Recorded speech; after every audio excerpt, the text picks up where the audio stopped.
گناہوں کے اثرات ڈاکٹر صاحب اس پہ تو جتنی بات کی جائے کم ہے.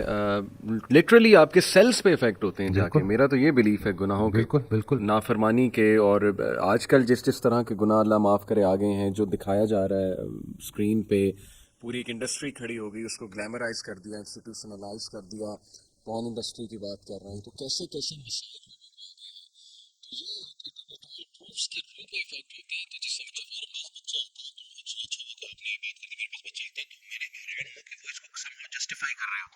کہ جیسے کہیں کوئی مطلب خاتون تو نہیں ہے نا, یا ہم کسی کو نقصان تو نہیں پہنچا رہے, تو ان کو سمجھانا ہے کہ اب آنکھوں کو جو ہے نظاروں کا رزق دینا ہے جو اللہ کے قریب کرے. یہ جو اتنی کائنات اللہ نے بنائی ہے یہ ہمارے لیے بنائی ہے, ہماری آنکھوں کے لیے بنائی ہے, اور ہم سب کو چھوڑ کے کدھر فوکس کر رہے ہیں. اور خیال پہلے غلط ہوتا ہے, عمل اس کے بعد. تو آپ کا دیکھیں, کوئی ایک لمحہ ایسے نہیں ہے کہ نیکی بند ہو جائے, کوئی ایک لمحہ ایسے نہیں ہے کہ گناہ بند ہو جائے. فضل کے مطلب کو فضل ملے گا.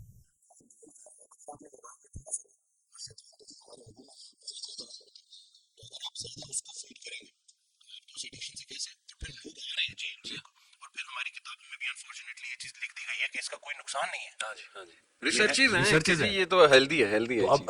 اب یہ ہے کہ کوئی بھی چیز جو آپ کو نیچر سے دور کر رہی ہے, دیکھیں ہمارا دین ہے اس کا ایک ایلیمنٹ برکت کے اوپر ہے, کہ برکت کا اٹھ جانا اور برکت کا آنا, جو یہ بظاہر نظر نہیں آتا لیکن یہ ہمارا ایک بڑا بلیف ہے کہ ہم چلتے ہی اس کے اوپر ہے. تو یہ اب آج کل کے بچوں کو یہ سمجھانا کہ بھائی اس چیز سے نکلنا اور تھوڑا سا پازیٹیو یعنی اسپورٹس کی طرف آؤ. دیکھیں آگ اور پانی ساتھ ساتھ نہیں چل سکتے. صحیح بات. جب وہ فٹنس کی طرف توجہ کریں گے, جب اسپورٹس ایکٹیویٹیز میں آئیں گے, اچھی ان کی گیدرنگ ہوگی, بالکل صحیح, تو انشاءاللہ ڈیفینیٹلی وہ نکل آئیں گے. اب پتہ نہیں مجھے یہ بات کرنی چاہیے کہ نہیں, لیکن میں کر ہی دیتا ہوں. کچھ دوستوں کو نا چھوڑنا پڑا جو بڑے پرانے دوست تھے. تو اس دن کال آئی تو گلا کیونکہ ملتا نہیں ہے. صحیح. تو میں نے کہا میں مل کے کیا کروں. وہی میں کہ بچے بڑے ہونے کو آ گئے. صحیح. اور ہمیں کوئی نہیں پتا کہ کب بلاوا آ جائے, اور تم لوگوں کی وہ غفلت ختم ہی نہیں ہوتی. تو پھر مجھے آگے سے کہتے ہیں کہ تم بڑے, میں نے کہا نہیں بھائی, میں اپنے آپ کو شاید اتنا اسٹرانگ نہیں سمجھتا, کیونکہ اگر آپ کسی پرفیوم کی دکان میں جاؤ گے, آپ پرفیوم نہ بھی خریدو تو آپ خوشبودار ہو کے نکلو گے. صحیح.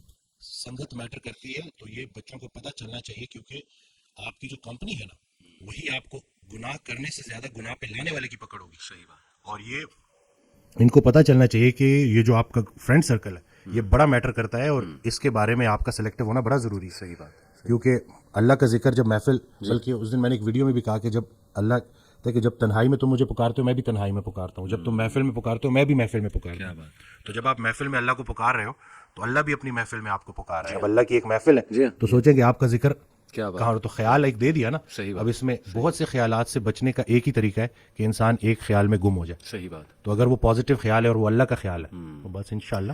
اور میں سمجھتا ہوں کہ جب آپ اللہ سے رابطہ شروع کرتے ہیں نا تو اللہ تعالیٰ سگنلز بھیجتا ہے. آپ نے اپنی لائف میں بھی دیکھا ہوگا, اکثر انسان کو نا اللہ تعالیٰ ارد گرد سے دکھا رہا ہوتا ہے کہ دیکھ میں تجھے نکال رہا ہوں اس گند سے, اس ماحول سے, اور لوگ بھیج رہا ہوں تیری طرف.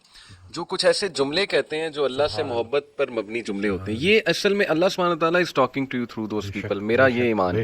کوئی ویڈیو آپ کے سامنے آ جاتی ہے, کوئی لیکچر کھل جاتا ہے آپ کے سامنے, کوئی میسج آ جاتا ہے, ٹھیک ہے نا, آپ انسٹا دیکھ رہے ہوتے ہیں, اچانک ایک پوسٹ صبر پہ آ جاتی ہے, کچھ اور آ جاتا ہے. یہ اللہ کی طرف سے میسیجز ہوتے ہیں بندے کے لیے کہ تو میری نظروں میں ہے.